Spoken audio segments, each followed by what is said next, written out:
This is Radio Ecoshock with Alex Smith. We're going into uncharted territory that are more analogous to some of the most disruptive events in Earth's history that cause massive warming and sometimes extinction events. That is our first guest, Drew Christ, about new revelations. Greenland has been ice-free not long ago and could be going there again. Real news, real science, and real climate right here on Radio Ecoshock. Everything is changing so fast, but this may be the final straw for me. Even Greenland, frozen Greenland with ice a mile thick, is transitory. It comes and goes. In this second year of the pandemic, scientists discover Greenland was actually green with plants and not that long ago. Is this where this is going? The lead author of the new paper in PNAS is Andrew J. Christ, the Gunn Postdoctoral Fellow and Lecturer in the Department of Geology at the University of Vermont. Andrew Christ, welcome to Radio Ecoshock. Thanks so much for having me. There are more twists to this plot than a detective novel, really. We find out Greenland isn't stable from a drilling core stored in various cold rooms traveling around the world for about 60 years. Let's go to the beginning. Who dug up this sample of the real Greenland ground and why? Okay, so we have to go back to a different time in history, back to the height of the Cold War. And in the 1960s, the most pressing issue for the U.S. military was the threat of nuclear strikes from the Soviet Union. And the most direct route for those nuclear strikes was across the Arctic. And so this caused a large military buildup in the high north, including in Greenland, because Greenland is a Danish territory and was part of NATO.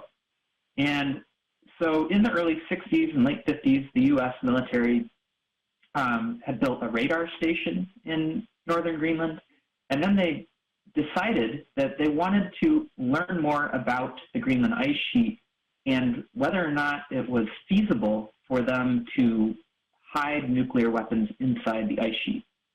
And to do this, they needed to study the ice itself and drill ice cores into the ice sheet.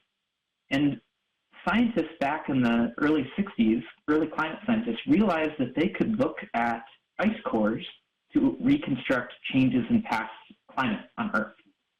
And so the ice cores themselves back in the 60s were revolutionary for understanding Earth's climate. At the bottom of this ice core that they drilled, which is about a mile long, they recovered about 12 feet of frozen soil at the very bottom of it. And the main focus of those scientists at that time was the ice, not the soil. And so the soil didn't get studied as much. And then the soil was misplaced in freezers over the last 30 years and kind of forgotten about. And so initially it was stored at the University of Buffalo, and then it made its way over to University of Copenhagen in their large ice core storage facility. And a couple of years ago, the curator of that facility, J.P. Stephenson, who's a co-author on our study, was looking through their archive as they were preparing to move to a new facility and found these jars of frozen soil labeled Camp Century subice. And he realized that these were these long-lost samples from the first ice core.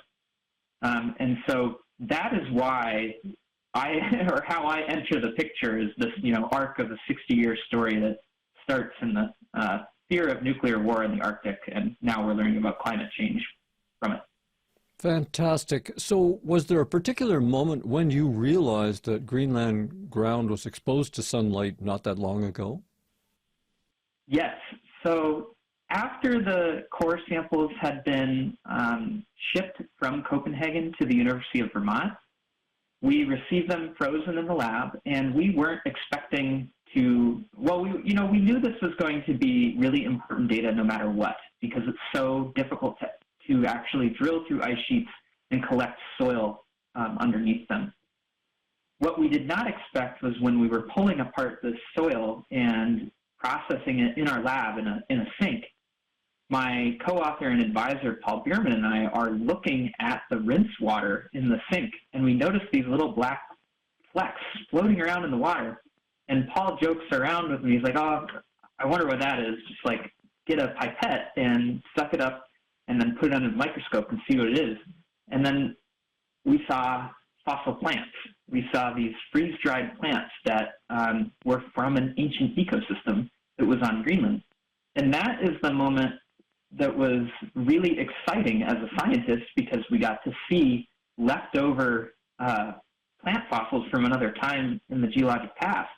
But that's also the moment that we realized that the ice sheet must have been gone at some point to allow those plants to live and support basically Arctic tundra.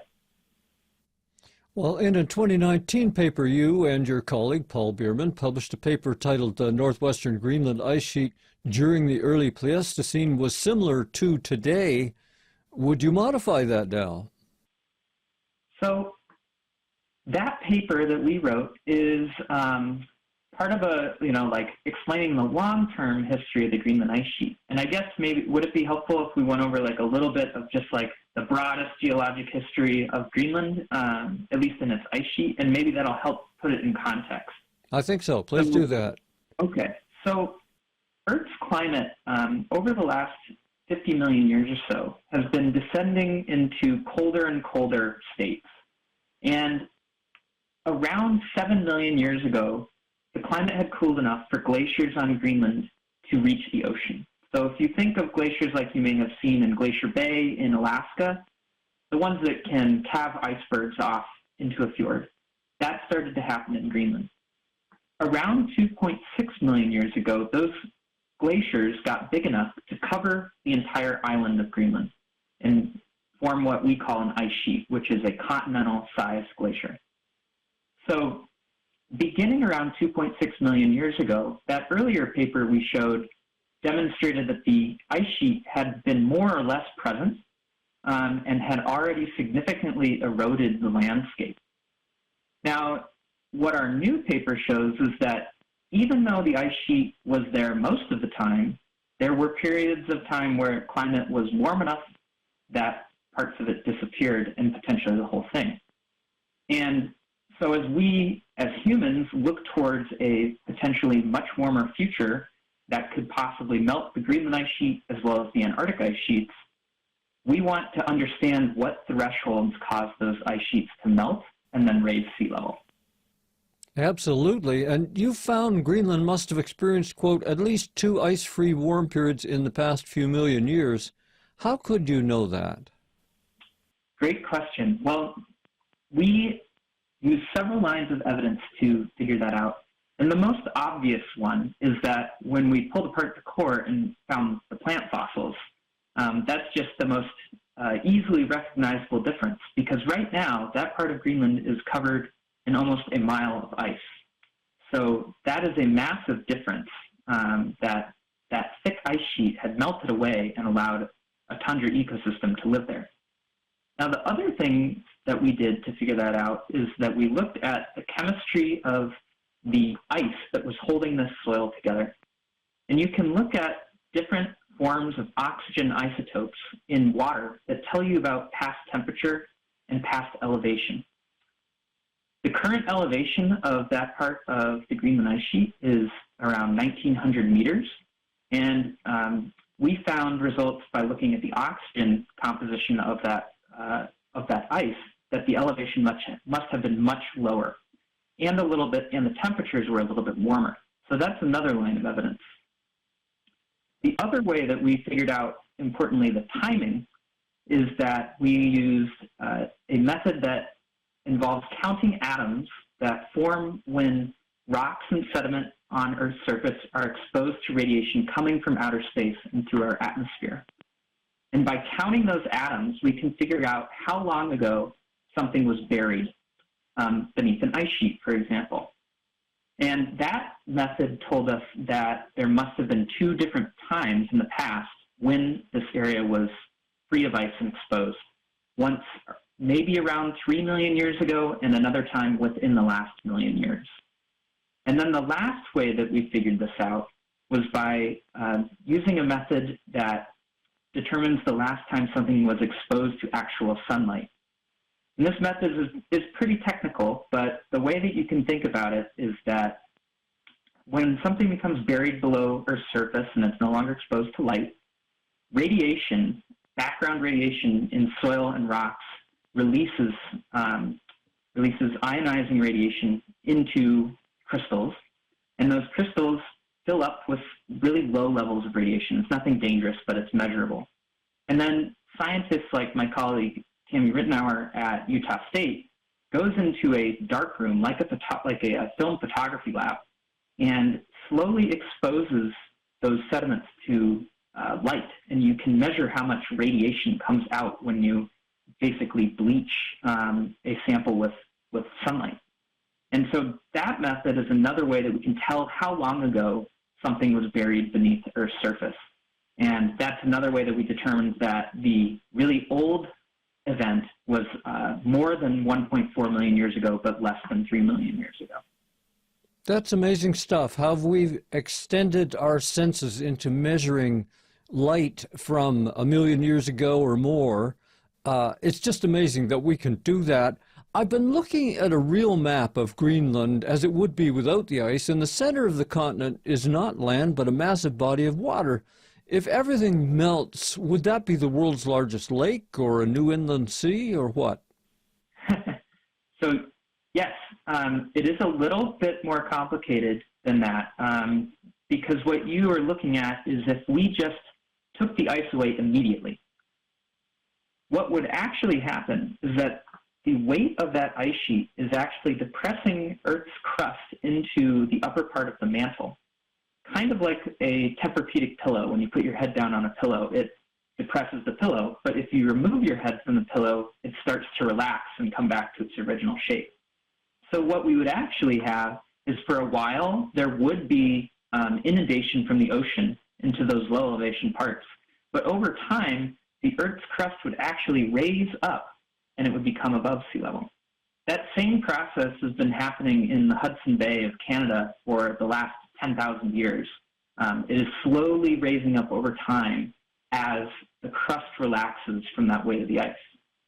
But the other big elephant in the room is that you have now melted this massive ice sheet, a frozen store of water, and that will mean that sea level elsewhere around the world is going to be much higher. I know that the same thing is sort of happening in New England, where glacial memory is causing New England to slowly sink, and sea level rise will seem more pronounced there because of that. So looking back within the last million years, do we know what was growing on Greenland? Well, that's a really interesting question, because one of the limitations has been that we have this giant ice cap on Greenland, and so it's really hard to find places on Greenland where we have a record of past vegetation, because it's covered in this impenetrable ice. And so these ice cores are really the only way that we can actually get to the bottom of the ice sheet and possibly recover what used to live there.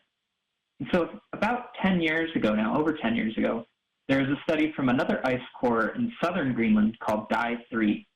And at the bottom of Dye 3, they recovered ice that was dirty. So it was mostly ice, but it had some silt and sand in it. And it also contained DNA from an ancient forest that used to live in that part of Greenland within the last million years, which was really mind-blowing when that study came out. And then our study, in the northwestern part of Greenland, much further north, we have direct fossil evidence of a tundra ecosystem that used to live there. And so what you might imagine it looks like if you were to go to the high northern parts of Canada today and you see a landscape covered by small Arctic willows and maybe some small shrubs with ponds dotted across the landscape. And that would be what Greenland probably looked like the last time our study site was free of ice. But there could have been times, and we know there were times in the last million years, where southern Greenland likely had large boreal forests, like in subarctic Canada, that covered the landscape. And that's important to know because not only will the disappearance of the Greenland ice sheet cause sea level to rise, what grows on Greenland is then going to have a feedback effect or an added-on effect to the global carbon cycle. It changes how much radiation is absorbed from the sun by different types of plants, and that affects the entire global climate system. And it affects how much carbon is exchanged between the ecosystem biosphere and the atmosphere. So understanding what lived on Greenland in the past is not just helpful for thinking about sea level, but it's also important for understanding what our future world could be like if we remove an ice sheet and then have new ecosystems emerge in those areas. And maybe we could get up there and get some more oil and gas.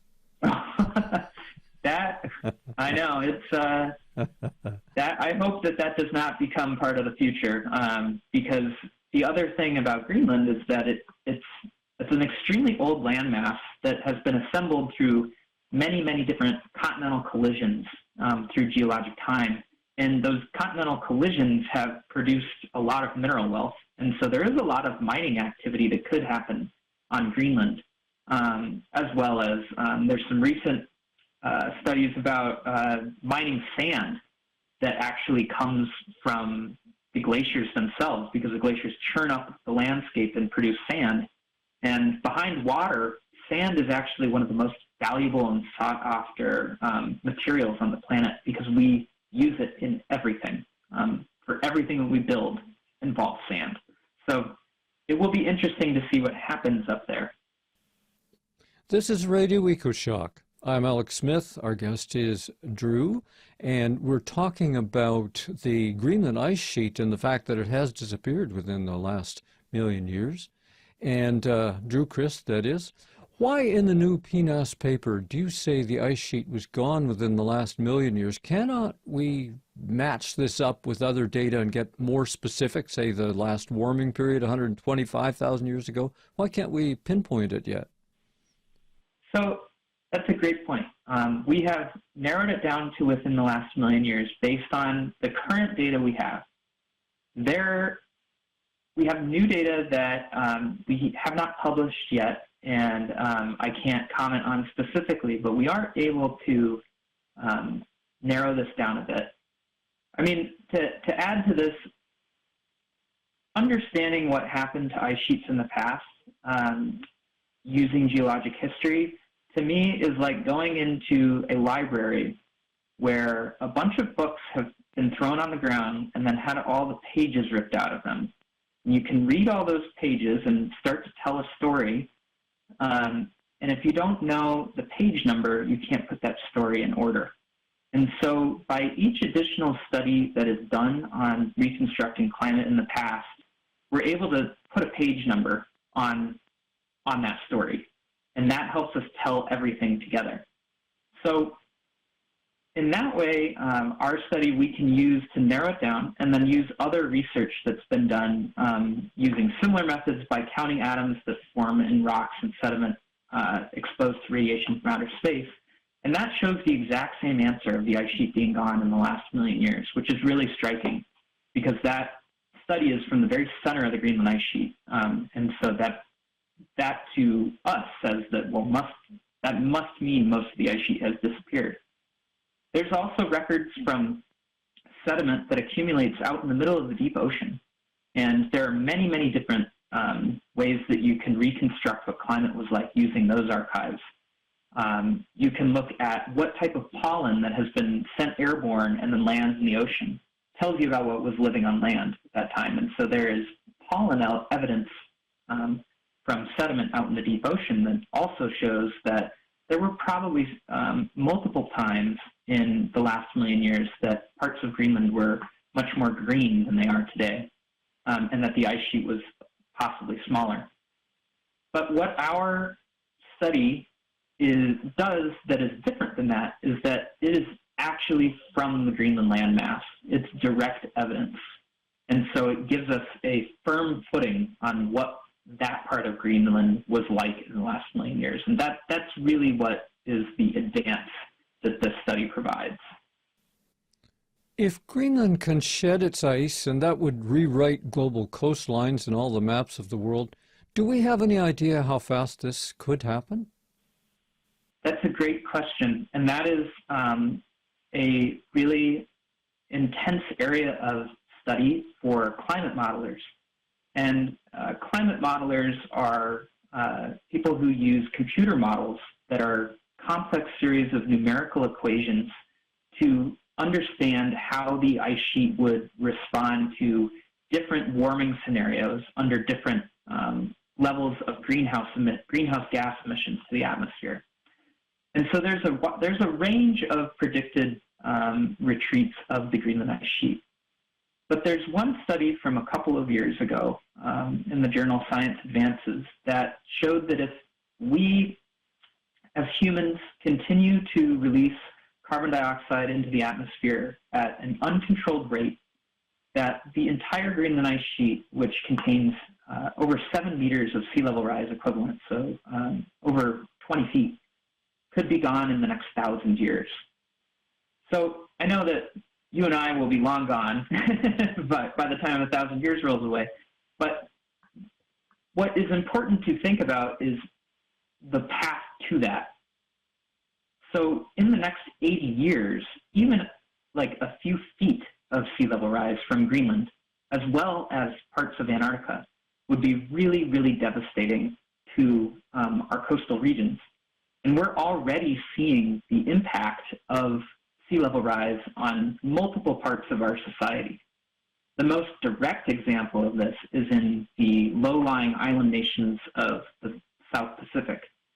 Many of these nations are being forced out of their historic homes because their islands are literally being swallowed by the sea, and the little amount of groundwater that they have to drink is being salinized by the encroachment of seawater into their aquifers. Those people are going to have to leave their homes, and that climate migration and refugee movement is going to be an issue. On top of that, closer to home in the U.S., we see regular flooding of parts of Miami without even storms. There's water bubbling up through the sewer drains there that they have to spend a lot of money to pump back out into the ocean.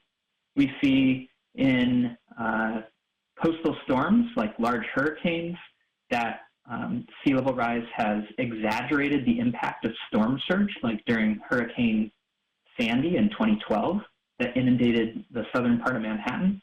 And even king tides, which are the highest annual tide of the year, that the added effect of sea level rise causes more coastal flooding. So I lived in Boston for 5 years, and there's a part of the seaport area of Boston that will regularly flood during king tides now.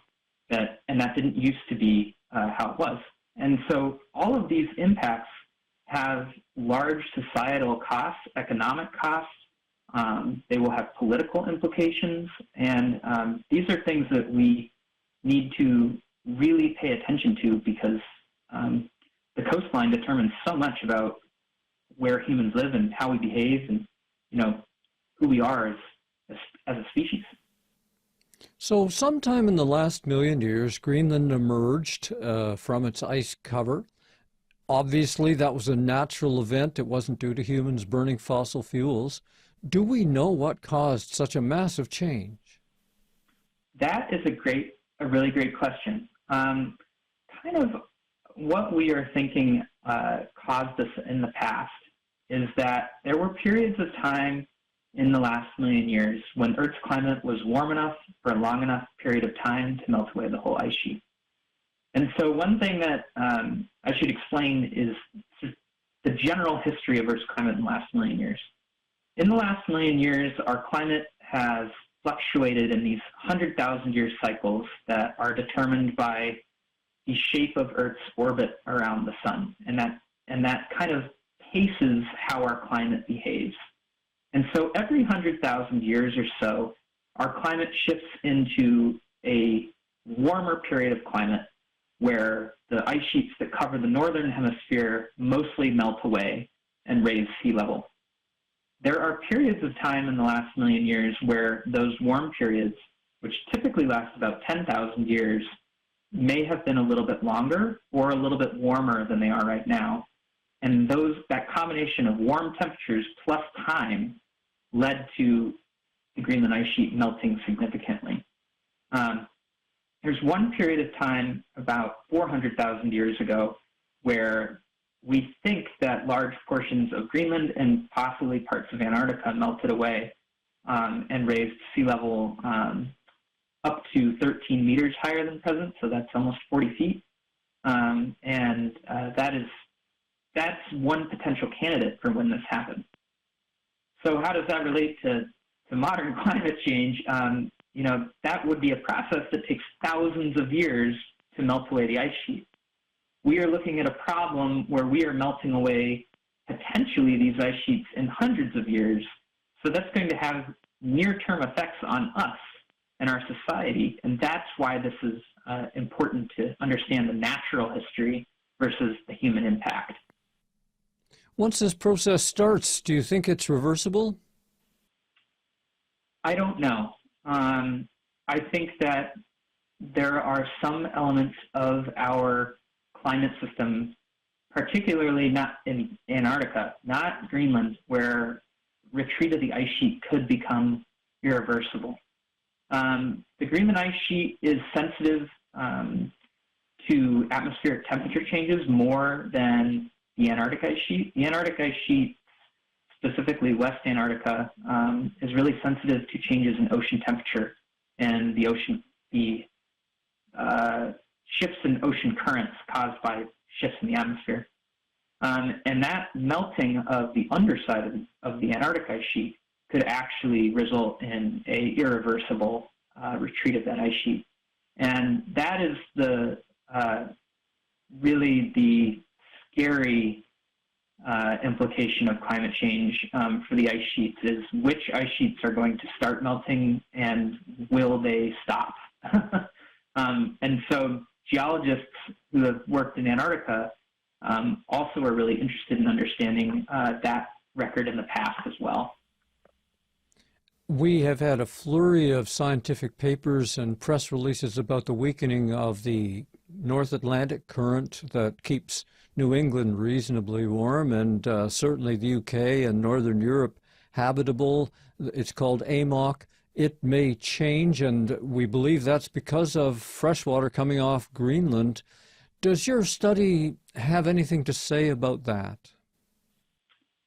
That is a good question, yes. So we are, the North Atlantic current, or the Gulf Stream, is, as you say, very important for for keeping parts of the Northern Hemisphere habitable. But it also controls how heat is distributed throughout the ocean. Our study we have not explored the direct implications on the AMOC yet, and that is probably something that as we move along forward that we would do. So I can't comment too much on it, but we'll see in the future once we get better answers. Well, Bush's Secretary of Defense, Donald Rumsfeld, started talking about known unknowns. Given this startling discovery about the fragility of the mighty Greenland glaciers, Drew, how would you prioritize what we need to know? Oh, that's a great question. We really, I'll just say as a geologist, and so focusing on just what I do, is the thing that we really need to figure out is the exact timing when the ice sheet disappeared in the past, because that exact timing gives us a frame of reference from other geologic evidence of what Earth's climate was like, and that begins to narrow the story, and we can be more confident in what caused the ice sheet to melt away in the past. So that, for me, in my research, is the known unknown that I want to figure out, is when was the ice gone in the past? And I guess more broadly, understanding what the rest of the world was like during these periods when the ice sheets were smaller or gone, and thinking about what impact that had on the total climate system. Those are the things that we need to think about, both, at a scholarly level. So, yeah. You know, I talked to a lot of good scientists on this program, and we learned some frightening risks about the future. But for some reason, your study felt more, well, particularly destabilizing to me because it's something that I've always counted on. Greenland, ice, mile thick, what could change? So after the thrill of making this discovery, did you also feel a kind of danger revealed in this news? Yes. So the day that we found the fossils was really exciting. And when we first saw them, the first question that we asked was like, well, how old is this stuff? So we didn't know if this was 3 million years old or 1 million years old or even older than that because it could have been. And so when we started producing the data that told us that it was less than 1 million years old, it was the day before we had this meeting at the University of Vermont with all the scientists who worked on this project together, and we had just gotten the data back from the particle accelerator that produced the data that told us it was less than 1 million years old. And I remember being in my office and just like double checking these numbers, being like, okay, this is confirming a hypothesis that the ice sheet has disappeared in the last 1 million years, and we have really direct evidence of it, and we have the fossils of what was living on the landscape at that time. And so I think it's one of those moments where you realize just how sensitive our planet is to relatively minor changes. And it's really, really hard for humans alive today to contextualize just how quickly we are changing the planet. But we are doing things in decades that used to take hundreds of thousands of years to occur. And so we are causing a shock to the system that we don't fully understand. And I think that's something that we need to really think about as humans is what we are doing right now, because it's, as a geologist, we're going into uncharted territory to some of the most disruptive, that are more analogous to some of the most disruptive events in Earth's history that caused massive warming and sometimes extinction events. That's what, I mean, that's the worst possible case scenario. And I don't think that's a foregone conclusion, but, you know, you have to appreciate the history of the Earth and contextualize just how much we are changing the natural system right now. We have been speaking with geomorphologist and climate scientist Dr. Andrew J. Christ. He led the new paper, and the title of it is A Multi-Million-Year-Old Record of Greenland Vegetation and Glacial History Preserved in Sediment Beneath 1.4 Kilometers of Ice at Camp Century. And that was just published in the Proceedings of the National Academy of Sciences. Find links to follow up in my blog at ecoshock.org. Thank you so much for sharing this with us, Drew. I really appreciate it. Thanks so much for your thoughtful questions. Really appreciate it. I'm Alex Smith for Radio Ecoshock. You're listening to Ecoshock Radio for the world. I'm Alex Smith. Get it all at our website, ecoshock.org.